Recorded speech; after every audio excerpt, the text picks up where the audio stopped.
Good morning. So, today I'd like to talk about knowledge and specifically a kind of knowledge whose existence in nature is somewhat interesting, even somewhat exciting, I would say.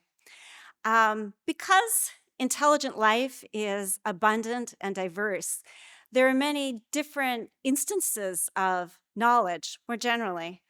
Um, in the world around us. So one of these bees might, for example, know the direction and distance of the nearest local abundant nectar source. One of these people might know whether or not the Colette's conjecture is true or what exactly happened on the latest episode of Tulsa King. These instances of knowledge are different from each other in a number of ways, but the fundamental character of knowledge itself is absolutely invariant and absolutely the same across all of these different examples. Knowledge is a certain kind of cognitive success. It's a relationship that a subject or agent can have only to the truth. If it's a misconception, it is not knowledge. Knowledge is something that I like to think of as a kind of cognitive adaptation to reality, whether it's the reality of local food sources, whether it's mathematical reality, or whether it's the reality of plot points in the latest Sylvester Stallone vehicle. Having said that knowledge is exactly the same across all of these different instances that we find of it in nature, I want to acknowledge also that there are interesting differences in the ways in which intelligent creatures of various types can attain knowledge, given their different sensory faculties, given their different powers of inference and reasoning, and given their different social characteristics. And today, in particular, I'd like to focus on the social side and a type of knowledge, a way of attaining knowledge that is peculiar and that is unique to our species. I should say that social learning in general is not unique to our species. So, bees, for example, have a terrific form of social learning genetically encoded in them. They have very high fidelity transmission of a certain very restricted range of facts about nectar, direction, and distance. And what bees can do is they can take something that an individual scout bee has learned and transmit it or pass it on to another animal. Now, what humans seem to have, we have that capacity to take what we have learned as individuals and transmit it to another person or to a group of people. But we also actually have a much deeper form of epistemic sharing, where we are sharing not just the product of learning, but actually the process of learning. We can learn together, we can learn collaboratively, we can learn interactively in a way that goes wildly beyond what other animals are capable of doing. And there's a name for the kind of knowledge that we get when we work together and we share the load of trying to figure out what reality is like. We're capable of forming common knowledge, and this is something that other animals are not capable of. So I want to start with just sort of an intuitive contrast between two ways in which a couple people might know something. And I'll follow the philosophical convention of abbreviating the known proposition as P. It could be anything. But for our purposes here, it helps if P is something really toxic. So let's make Alice and Bob members of an illegal biker gang. And P is going to be the proposition that the relatively new recruit to this gang, Pete, is an undercover federal agent. I think we can all intuitively distinguish a situation in which each of Alice and Bob has individually, separately, and privately figured out that P is the case, from a situation in which that fact is out in the open between the two of them. Alice and Bob have had a face-to-face conversation with each other about the fact that Pete is a FUD. I think there's a clear sort of intuitive difference between these two types of situation. Um, the hard thing is explaining actually what is changed between the private situation and the situation where something is out in the open. You might think that what's different about the left-hand side is that Alice doesn't know that Bob knows, and Bob doesn't know that Alice knows. But in fact, we can describe a situation in which we have that configuration, the configuration known as level 2 mutual knowledge, and we still fall short of the kind of shared epistemic state that deserves the name common knowledge. So let's say perhaps that Alice has been spying on Bob as well as Pete, and she's got a video camera installed in Bob's home, and she's found out not only that Pete is an infiltrator, but that Bob has found out about it. She might not, however, realize that Bob has secretly been tapping Alice's phone, and Bob has discovered from Alice's signal communications with Pete Hegseth that Alice knows that Pete is a spy, is a plant. So you've got that level 2 mutual knowledge. Each of them knows about the other's knowledge, and each of them knows about the ground level fact. That is actually still a very different situation from a situation where they've had a heart-to-heart conversation about it. So it looks like we have to add something else. Well, how much do we have to add? The classical characterization of common knowledge is to get that actual out in the open state, you have to go to infinity. So this is basically following the principle that if at first you don't succeed, try again with increasing levels of complexity. No, not really. This idea that we've got an infinite level of recursion in order to get that out of the open state is something that we end up driven to because there are some very nice proofs that no finite level of steps rationalizes the same suite of actions that are rationalized if you have more steps. And I don't have time to work through the proofs of that. But I just want to say sort of intuitively, it seems like part of what we're doing when we recognize each other as knowers is that I see you as someone with the capacity to grasp a fact in the world, and you can see me the same way. And having recognized each other that way, we can continue like mirrors facing each other to sort of iterate the complexity of our epistemic predicament. If we're persuaded by these arguments that common knowledge actually requires, in its essence, infinite iteration of mutual recognition of knowledge, we find ourselves in an extremely uncomfortable position psychologically. Because if that is the essential structure of common knowledge, then it's unattainable by us.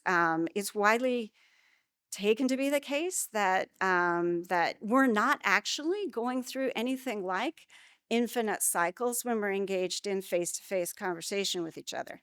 Now, there are many ways to sort of truncate, simplify, reduce the complexities here. Perhaps, as Binmore and Samuelson argue, we recognize that these higher levels of iteration are costly, so we drop them. Although you might wonder, if we're dropping them, then are we really maintaining the distinction between level 1 or level 2 knowledge and that shared state? And you might also wonder, thinking about this from the perspective of psychological plausibility, if we're going even only to say 2 levels of recursion, that should be taxing. And the paradigmatic case of epistemic sharing, common knowledge, does not feel taxing at all. It does not feel like solving a math problem when you're engaged in conversation with a friend. Quite the contrary. It feels like drinking water when you're thirsty. It feels like something that speaks more directly to us. So I want to have the theory, not that common knowledge is built up out of a lot of iterations of individuals knowing things about what each other might know, but that common knowledge is a state in which a dyad comes together to know things. And as soon as you start trying to understand shared epistemic states in that way, you run into a different set of problems. You run into problems about whether you're positing some kind of metaphysically peculiar group mind that's operative between the two of them, and exactly what the mechanism might be that would enable two people to come together, overcome the air gap that separates biological intelligences, and work together. What I'm going to be trying to argue now is that actually we have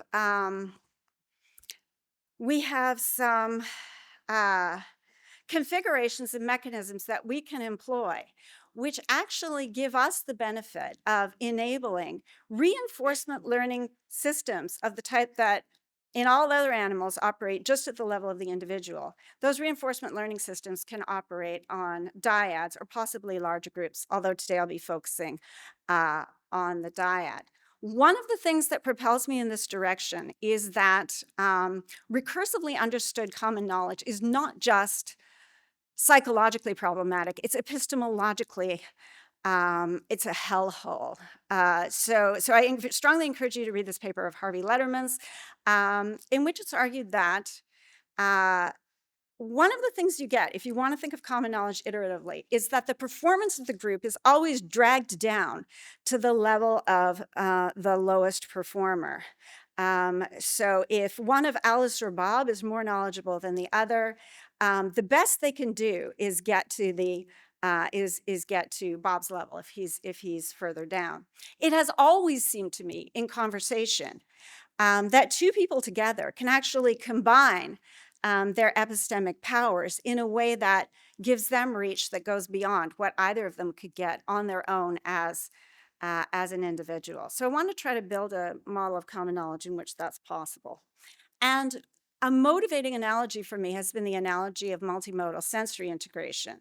So for many tasks, the eye will have higher acuity than the hand. So you're measuring which of two bars is slightly longer than the other, but the eye and hand together can outperform the eye on its own.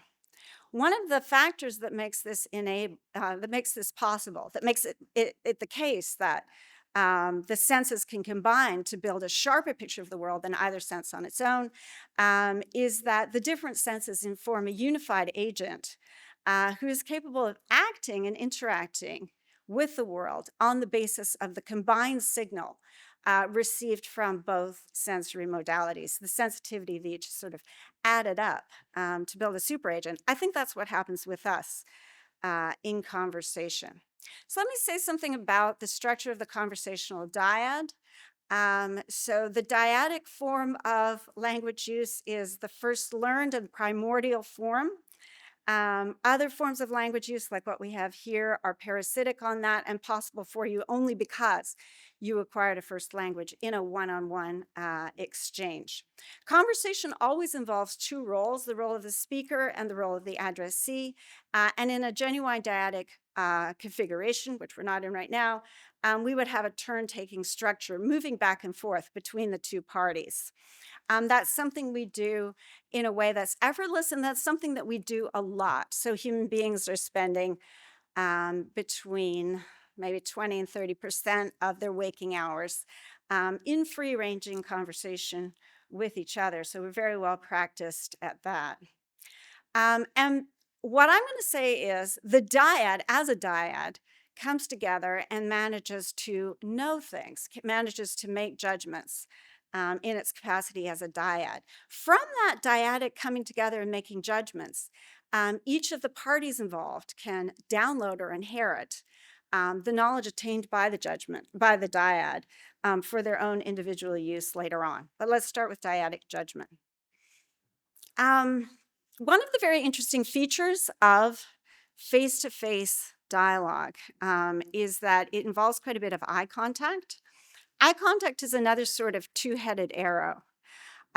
So when two vision-based agents make eye contact with each other, and this will only work for the people in the front row, there's a sort of epistemic synchronization between them that doesn't require any recursion at all. There's something kind of electric about eye contact. Eye contact has a deep evolutionary significance for us. But and we're exquisitely sensitive to it, both because of the morphology of the eye and our evolutionary history. That moment when prey and predator lock eyes is sort of pivotal for both of them. Now they really have to act. And you can think of it as being eye contact as being like one of those high security measures in which you've got some kind of equipment on both sides, maybe a control panel, and the thing only unlocks if the same button is pressed on both of the panels at the same time. That's something that happens for us in eye contact. So in ordinary face-to-face conversation, we're making eye contact. It's been known since the 1960s, about every 1.9 seconds. Very fleeting. The general pattern of face-to-face conversation, gaze patterns sort of follow information flow. So most of the time, the addressee has their gaze on the speaker, and the speaker's gaze is averted. The speaker's working on thinking about what they have to say. But the speaker does make eye contact with the addressee at moments of syntactic and pragmatic completion, especially at the ends of conversational turns.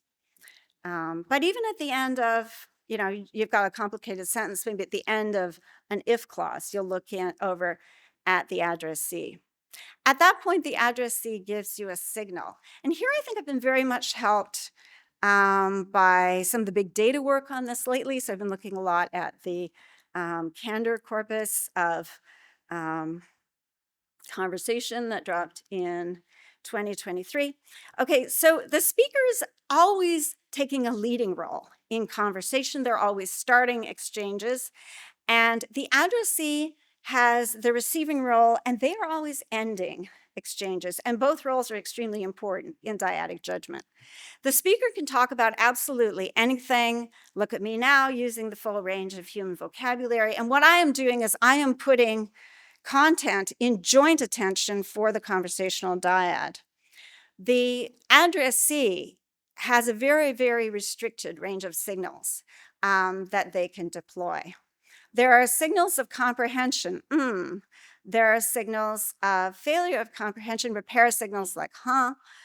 And there are signals of acceptance and rejection. Yeah, and that's about it. That's a very, very narrow, very narrow range of signals that your addressee can send, and those signals register in individual awareness and not in joint attention. One of the beauties of that is those signals themselves don't call out for responses from the other side, and yet the other side is going to be very sensitive to them. So if I'm in dyadic, right now I'm just trying to suppress any back channel I'm getting from the room, but if I'm in dyadic conversation with somebody, I'm actually watching you for whether you're giving me a yeah or a huh, and I'm going to mix it up depending. If I'm getting resistance, maybe I'll pull out an argument. If I'm getting acceptance, getting the green light, I'll go on.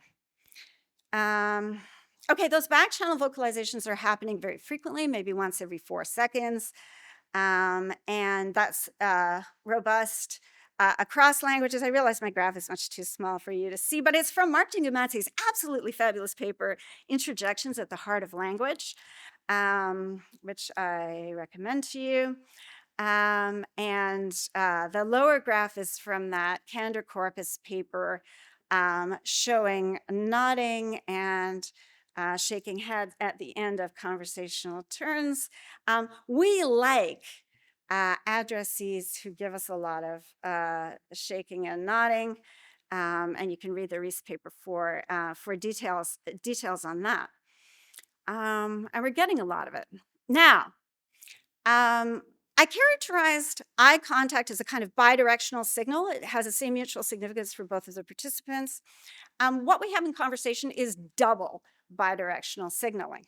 The way it works is this. The dyad is only going to judge that P when the speaker signals that P in the main channel and the addressee signals acceptance with something like yeah. This is essentially a generator-evaluator structure. Who is the generator and who is the evaluator? That's passing off between the parties in the dyad, depending on who's taking the role of speaker. We tend to think of conversation as being, Well, you take turns being speaker, right? I'm going to talk for a while, then you're going to talk for a while. And that's the back and forth. But I think it's really important that we take turns being speaker and simultaneously take turns being addressee. And together, it's the combination of speaker and addressee who are determining what the dyad is buying. So when the dyad together judges that P is the case, both parties can act on P in a synchronized way without recursive mind reading, because essentially they have parallel cognitive equipment that's getting activated on both sides by the same two-step pair of stimuli. Just as in eye contact, we've got that vision of the other person's eye that's triggering your eye contact thing. We've got the stimulus pair of the spoken proposition and the acceptance token showing up in working memory for both participants. And it's simultaneous that you have the stated proposition and the response to it. Something like doesn't mean anything on its own. It only means something when a speaker has given me a main channel contribution to attach it to. So on the left hand, you see maybe a traditional picture of what's happening in conversation where somebody knows something, they say it, and then the other person comes to know that they know. In a lot of traditional models of conversational common ground formation, if the addressee is silent, that's okay. It goes into common ground is only if the addressee protests that the content doesn't enter common ground. In the vision of conversational exchange that I favor, you've got A saying something and B signaling acceptance, and you have to have those two things locking together for the dyad AB to judge that P is the case. Now, you might have noticed that I've let knowledge drop out of the picture, right? Because we went from a model of knowledge transmission to a model of dyadic judgment. And in fact, the models of conversation that get closest to what I'm advocating are really happy to let it go. So some of you might be thinking of Herb Clark's presentation acceptance theory. For Clark, what you are trying to get in conversation is you're trying to get the feeling that you're on the same page with the other person. And they're trying to get that feeling too. I think that's not necessarily a very high value state, right? Because you might have the feeling that you're on the same page with the other person, but you are not. Janet Beaven-Bavelis has kind of a similar view, right? So she draws an analogy between a situation in which you've got two co-conspirators who are about to commit some kind of caper crime, and they are synchronizing their watches before they do so. It doesn't matter if they synchronize their watches on the right time or the wrong time. Who cares? They just have to be lined up with each other. So that's what we're trying to do in conversation. We're always just trying to line up with each other, completely indifferent to whether we're lining up on a misconception or on the nature of reality. I think that way of going is kind of a disaster, because conversation should be an evolutionarily stable strategy. It's something we keep engaging in, and we engage in it a lot. It should be something that supports selective social learning. What I want to get out of conversation is not what your random attitudes are, where you might drag me down. I want to get out what you know. And so we've got to have some stabilizing factors within the conversational structure that will make knowledge a basin of attraction. So let's get back to what knowledge is. And I don't have time to talk about this slide, so I'll just say, check out Timothy Williamson's 2000 book, Knowledge and Its Limits, Revolution in Epistemology. One of the basic ideas here is that knowledge is the most general factive mental state, where a factive state is a state of the type that you can have only to truths. If you know that something is the case, or you're aware, or you recognize that it's the case, then that P has to be true. How different from the condition in which you're just confident that something is the case, very sure that something is the case, believe that something is the case, suspect that something is the case, where it is not necessarily true. So a dyad is going to come to know that something's the case if the dyad's state of mind is of that type whose contents must be true. The main way, although not the only way, of gaining dyadic knowledge in conversation is as follows. A is going to say that P, and P is going to signal acceptance because B recognizes that A knows that P. Because recognition is itself a kind of knowledge, that path will only take you to the truth. That will keep you on the truth. Let me explain something about how this is supposed to work. We certainly have cases that don't go like that. We have cases in dyadic judgment where perhaps the speaker is just innocently mistaken about something and the addressee buys what they're selling and they end up landing on the truth, landing on the falsehood. We also have cases of lying in which the speaker manages to create the illusion of dyadic judgment for the addressee. And we have cases of insincere addressee assent. So the speaker is saying something, maybe even something that they know. And you're like, yeah, exactly, even though you totally don't buy it.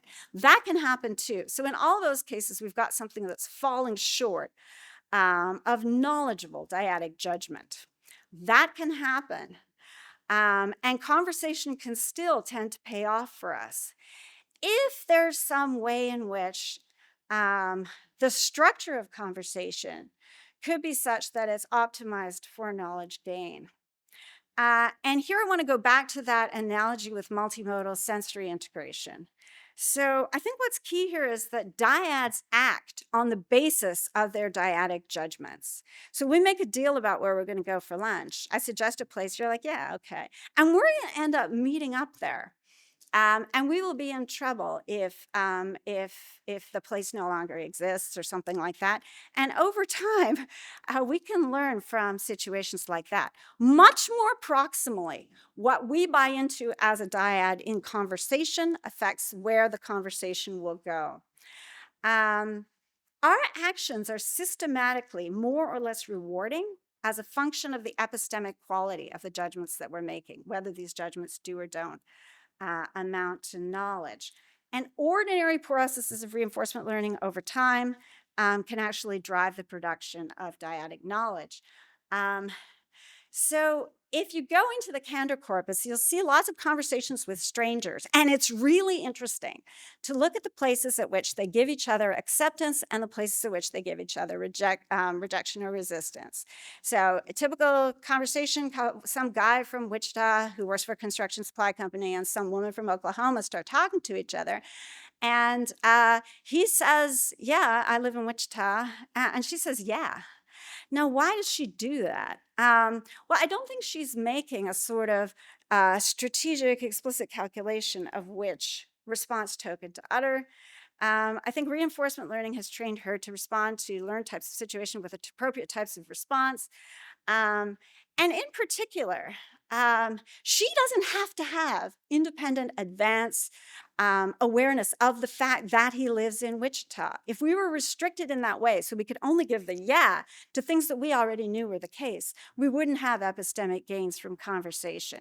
What matters is your own hometown is the kind of thing that you're an authority on. It's within your epistemic territory. So here I'm drawing on the work of John Heritage, who's argued that, yeah, we map out these epistemic territories with other speakers over time in a way that's taking a lot of feedback from how conversational exchanges go. So we tend to recognize each other as being experts in various areas, deferring to each other's expertise, but we get more fine-tuned pictures of who we're working with in the flow of conversational exchange.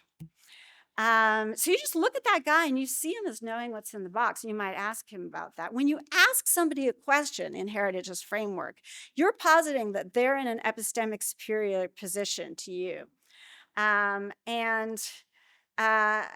you know, then things roll forward, and conversational exchanges in this way can generally give you that selective social learning where you're optimizing for knowledge detection, and you find patterns indicative of knowledge through trial and error. You can also persuade people sometimes of things outside the territory where they'd ordinarily intuitively recognize you as knowledgeable by laying on chains of reasoning, which start from premises that they'd be inclined to accept and go through a series of manipulations that they can learn to have performed for themselves that will keep them to the truth. Okay, so because addressees track epistemic territory and expect argumentation beyond it, dyads generally have higher epistemic standards than their individual participants. And I know I'm out of time. So because speakers are so one of the things you get from this is that if somebody's trying to sell you something that's a little bit mistaken, you can put up resistance to them. Because speakers are distinct individuals and they've got different past experiences, the dyad is going to have greater generative coverage than either individual alone. So the two parties in a dyadic conversation can together lift heavier weights than either of them can pull up on their own. And there's a last element to this, which I won't have time to talk about today, which is that we are actually attracted in the flow of conversation towards topics on which the dyad will outperform what either of the individuals can do on their own. So we are drawn by the natural appeal of knowledge gain, which is also known as curiosity. Curiosity is essentially a reward for surprise. So as Allison was saying last night, when you're watching a flickering television screen, you're seeing a lot of different patterns on it from moment to moment. But that show is not surprising because you don't have any antecedent expectations for what patterns you're going to see at any moment. This is an example of Jürgen Schmidhuber's. So someone like Schmidhuber would point out in situations in which you build expectations about what is going to happen. And then you get some kind of plot twist. Oh my God, I thought she was innocent. Turns out she was the killer. That is surprising. We learn when our expectations are violated, and we get that feeling of surprise. And what curiosity is essentially is a reward for surprise. It's a marker of a given situation as something that is educational. And curious creatures have an appetite for situations of the type that deliver that marker. Of course, the more knowledge you gain, the harder you are to surprise. So there's sort of internally adversarial model here that's drawing us towards underexplored areas with complex dynamics. This is something that's worked out very nicely in artificial intelligence. You've got a kind of internally adversarial system here, and representations within such a system come to stabilize by being true, which is something that makes knowledge a sort of basin of attraction. In conversation, very interestingly, we mark surprise by saying, oh, wow, I didn't know that. So we are flagging certain moments as being actually educational for the dyad. And we are drawn towards those moments in conversation. There's a norm in dyadic conversation not to tell people what they already know, but to tell them, wow, this crazy thing happened to me today. I learned something very interesting. So we're selectively sharing our most surprising / educational stories in conversation. In the ordinary course of conversation, we naturally form expectations about what it is that the dyad's going to accept. That's just part of the forward-looking character of action. And the beauty of conversation, dyadic conversation, is that neither party fully controls what the dyad will accept. You have to have that interplay between the two of them to reach dyadic judgment. So as curiosity is driving us towards these more educational exchanges, we're gradually developing better and better models of what people know, and that accelerates dyadic knowledge gain and actually puts common knowledge in play for us. Thanks very much, especially to Sean and Janam for the invitation. I thought it might be fun to infuse a little humanistic culture into the proceedings, but for a purpose, as you'll see. So in the Iliad, Diomedes agrees to raid the Trojan camp, but requests that someone go along with him. He says, when two go together, one of them knows before the other. Centuries later, near the start of his work, The Symposium, Plato has Socrates allude to this remark. Socrates has suggested to Aristodemus that he come along with him to the feast. Aristodemus, a little uncomfortable about showing up uninvited, asks, oh, but what should we say to the hosts when we arrive? And Socrates responds, hey, when two go together, we'll take counsel about what to say on the way. In the footnote, the translator helpfully notes the allusion to Homer and provides a modern gloss. Two heads are better than one. Plato's allusion to Homer's remark is quite deliberate. The symposium depicts a symposium. That's the banquet they're off to, an occasion where folks put their heads together through speechifying in conversation in the hopes of advancing their knowledge. Just like we are. But without the wine, but without the wine. Plato's allusion to Homer is all the more appropriate because the characters in the symposium don't just exhibit this conversing in order to further knowledge. It's actually part of their symposium's theme. Famously, their symposium is about love, but that includes love of knowledge, which is afforded a particularly exalted place in Socrates' speech near the end. Now, gaining knowledge together through conversation is likewise at our symposium, both what we hope to do and also an explicit part of its content, for, of course, it is Jennifer's theme. That's what Jennifer looks like if you've forgotten. Jennifer's paper is characteristically very rich. I'll just have time for brief comments on two topics, both of which, with your indulgence, I'll develop with constant reference to Plato, that ancient natural philosopher. So the first question I'll ask is, does the rest of Jennifer's view require unified group minds distinct from the individual group members' minds?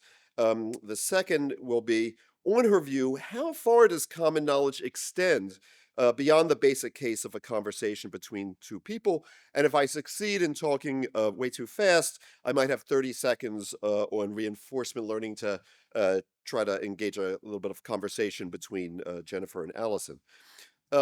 Okay, so back to Plato briefly. One of the best known images from the symposium comes from Aristophanes' speech, where he puts forth the idea that humans were originally parts of beings composed of two heads, four legs, and four arms. But these wholes got split apart. And love is the longing to be reunited with one's other half, albeit perhaps not quite reunited in the configuration depicted here. On this view, we might say that if two minds are better than one, then one unified group mind is even better than that. And if we're all footnotes to Plato, we might see in this idea the forerunner of a non-reductionist, non-individualist tendency in the foundations of the social sciences. So thinkers in this tradition see group minds as emergent from the states and behaviors of individuals. Their arguments characteristically advert to phenomena which its claims are simply not well explained otherwise.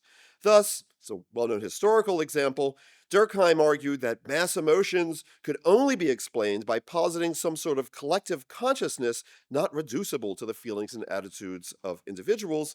And more recently, Christian List and Philip Pettit have argued that explanations in economics and social choice theory in particular, require that we conceive of various organizations, churches, states, corporations, as themselves agents with their own mental states.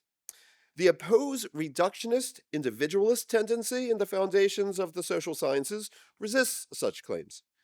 In the case of common knowledge, the theme of Jennifer's paper, the iterative account that Jennifer opposes is just such an individualist view. Common knowledge is explained on this account by appeal to lots of appropriately related individual attitudes. I know that you know that I know, you know that I know that you know, ad infinitum for all the iterations. As Jennifer recounts, and there's even much more on this in the written version of her talk, this view, though common in economics, linguistics, and elsewhere, faces a variety of problems, not least its psychological implausibility.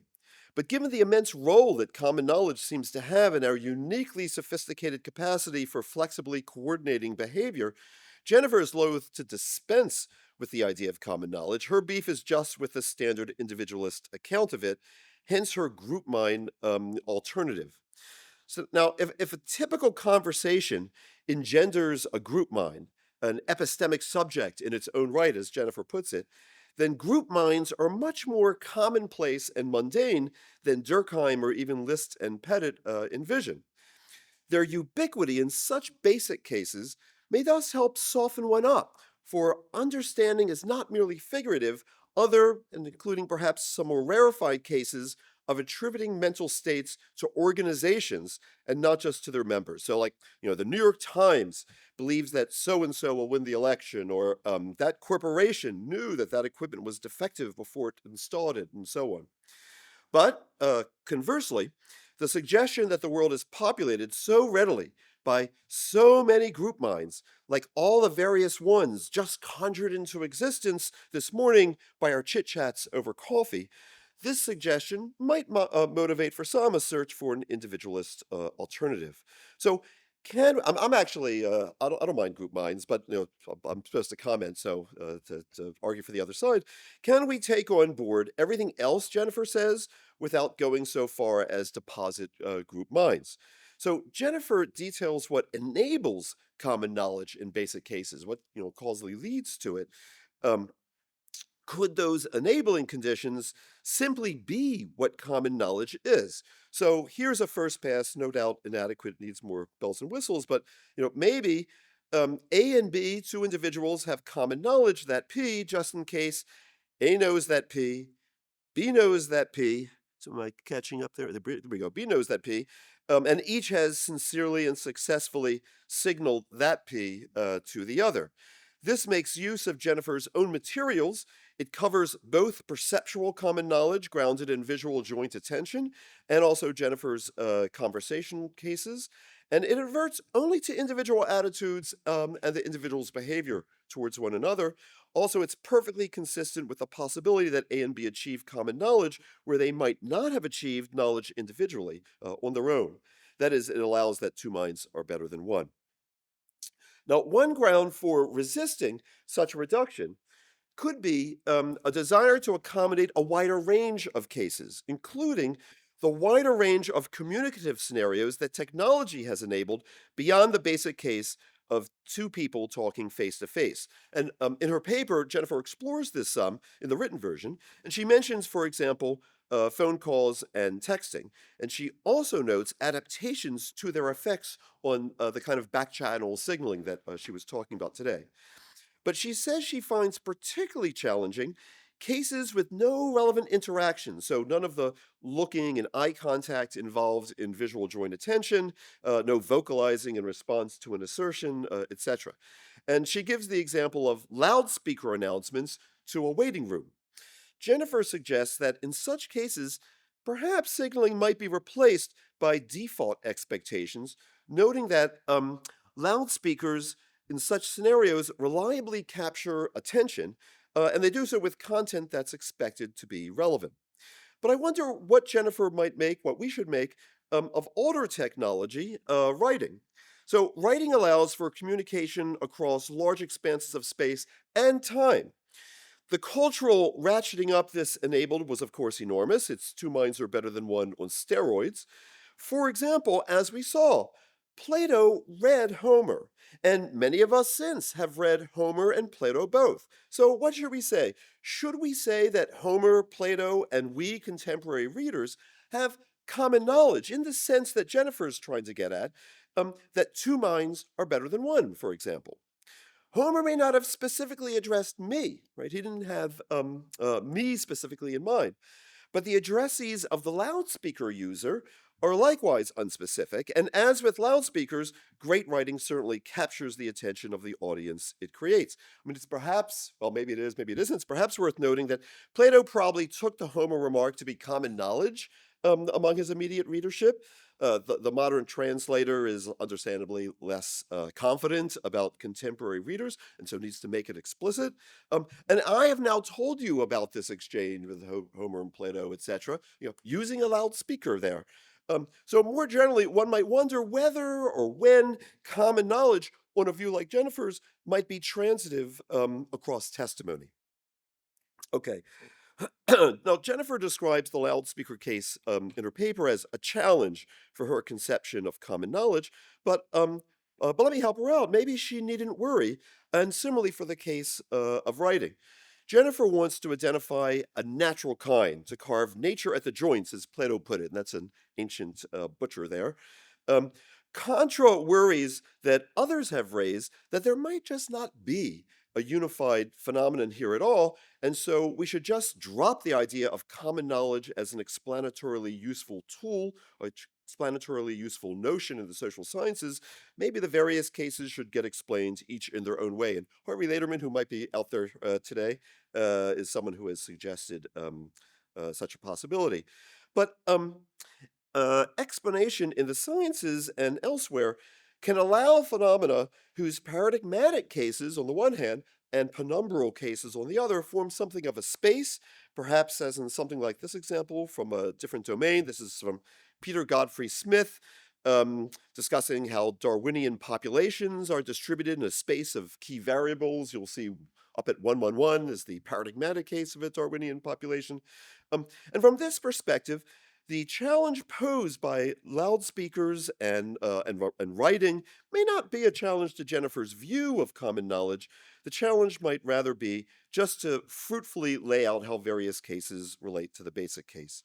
Okay, so I'm about out of time. I'll do my 30 seconds. I'm going to skip this stuff on reinforcement learning. That was another nod to Plato and love and curiosity. Let's see. Let me just to put into conversation a little bit, Allison and from her talk last night, uh, and Jennifer. Let me just 30 seconds. Um, I'll just want to point out that conversation has multiple functions beyond the epistemic. In her paper, in a footnote, actually, Jennifer mentions the affiliative dimension, and also, not unrelatedly, relatedly, there's other kinds of intrinsic rewards besides information gain, such as empowerment gain, which Allison was emphasizing, and which could play a role in social coordination and social manipulation. So it might be interesting to experimentally tease apart their interactions in the context of conversation, in the context of speech acts. One might ask, does change across the lifespan and exploit trade-off show up in changing conversational strategies and preferences? But now I am over time, so let me just say thank you, Jennifer.